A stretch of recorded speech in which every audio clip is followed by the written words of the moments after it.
has lost his bid to gag Mr Gray's two sons. Dr Daniel Ubani sought the injunction after he was confronted by Stuart and Rory Gray at a medical conference in Germany. They've welcomed today's decision by a German court, as Neil Bradford reports.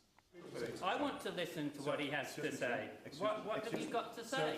Ever since brothers Stuart and Rory Gray stormed this medical conference in Germany, Dr Daniel Ubani has been trying to silence them.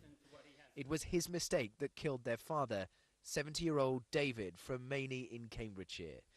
The German locum administered a lethal injection of the painkiller diamorphine, 10 times the normal dose. It was his first shift as an out-of-hours doctor for Ipswich-based medical agency Take Care Now.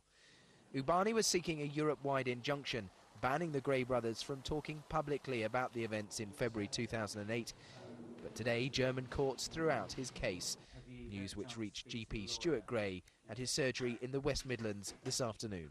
We've heard that the injunction application by Ubani has been overturned by the German courts, so Rory and I are free to go to Germany and disseminate the fact that Ubani's a killer and that shouldn't be practicing medicine. The inquest into David Gray's death found he'd been unlawfully killed. By June, Dr Ubani had been struck off the medical register in the UK, but he continues to practice in his home country. The following day, Stuart and Rory Gray confronted him during a medical conference in Germany. They were arrested for trespass.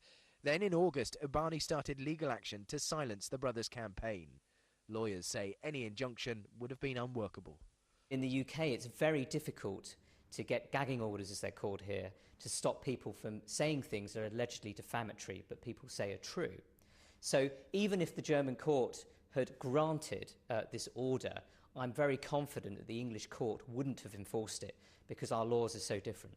I find it incredible that this guy could actually go to the lengths of attempting to take injunctions against us for factual information, and that he can't have the moral and ethics to realise what he's done, unlawfully killed our father through medical negligence.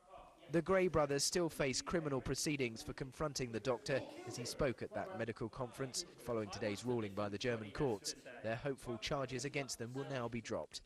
Meanwhile, it's emerged that Daniel Ubani is facing a fresh investigation in Germany regarding his medical competency. Neil Bradford, Anglia News, in the West Midlands. Well, a short while ago, we spoke to Neil Bradford outside Dr Stuart Gray's surgery, and I asked him just how much there was at stake for the brothers today. There was an awful lot at stake for the Gray brothers, not least financially, because if they'd lost their case, they would have faced huge legal bills, not just for their own legal costs, but for Daniel Ubani's and for the cost of the hearing in Germany. And of course, if they broke any injunction, they would then be facing rather large fines. I get the sense from spending the day with Dr Stuart Gray at his surgery here in the West Midlands that this has taken its toll. It's caused an awful lot of anxiety and worry, and they're just relieved that they are free to speak both in this country and in Germany about Dr Ubani's involvement in their father's death. Well, as you say, Neil, it's bound to have taken its toll. Do you think the brothers will keep their campaign going, though, against Dr Ubani now? They almost certainly will. I get the impression from Stuart Gray and his brother Rory, who lives in Germany, that they won't rest until Dr Ubani is struck off in Germany too. At the moment, he can practice without restriction there, but they believe he is not competent to practice. That's very much their belief. They are calling on the German authorities to investigate. Yesterday, they received news that a fresh investigation will take place, but they won't rest until he's stopped from practicing in Germany. OK, Neil Bradford, thank you very much indeed. Now, with the threat of eviction hanging over their heads, 400 travellers who live at Dale Farm in Crays Hill in Essex have called in human rights experts as part of their campaign. The council says the travellers have lost their case and have no planning permission. But now they've turned to international law in a bid to stay put. Well, Martin Stew's at the Dale Farm site for us now. Martin. Well, yes, this saga has been running for about 8 years now. Basildon Council have won the right from the very highest court of appeal to evict the 50 families who live here at Dale Farm. Now almost in a last-ditch effort to put off that eviction, they're trying to use international law. And one thing they're claiming is that they could be the victims of ethnic cleansing. To understand the story, you need to understand what ethnic cleansing is. And according to the UN, ethnic cleansing is the planned, deliberate removal from from a specific territory persons of a particular ethnic group by force or intimidation in order to render that area ethnically homogenous. Is this ethnic cleansing? Those living on Dale Farm Travellers' site in Basildon say it is, and that if Basildon Council evict them in the same way, they'll be abusing their human rights. All they want to do is this big eviction that's going to be like a war zone when it does start. Because everybody here is going to just stand their grounds and fight as much as they can to stay where we are. Because if we get put on the road now, we've nowhere to go. Last month, the Court of Appeal agreed with Basildon Council that these sites, which don't have planning permission, are illegal.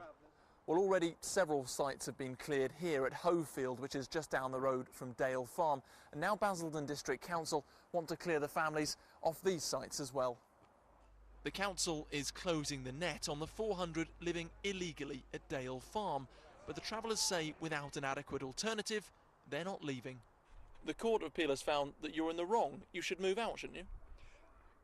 We should be moving out, and we will move out when we have somewhere sensible to go through. It would not be sensible or right or just for families to go back onto the road. This is a life they have left behind. They have established themselves a community here. They are strongly linked with the Catholic Church. They are part of the Wickford community. They are not going to go away just because of planning technicalities.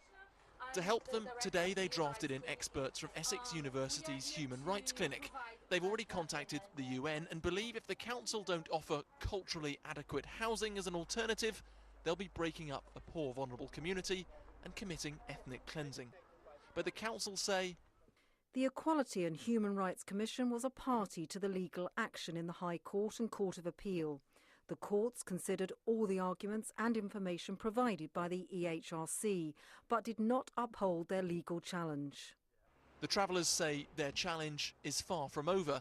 If they can use international law to stall the eviction, this dispute could go on and on. So, Martin, how did the UN come into this?